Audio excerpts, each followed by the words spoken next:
Ito guys, yung yung pangalan ng sweet Milo. Yung sa ilalim ito may sweet corn, itlog na 3, tsaka butter na 3 kutsara din. May flour din na 2, tsaka yung mais corn. Mais na corn siya, hindi yung sweet corn, mais siya, 2 kutsara din.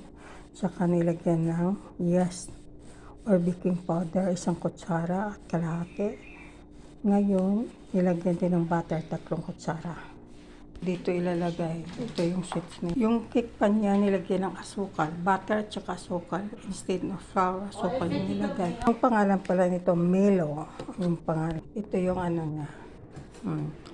Tapos, ipasok ng oven, 30 minutos at saka 180 20 minutes to 30 minutes.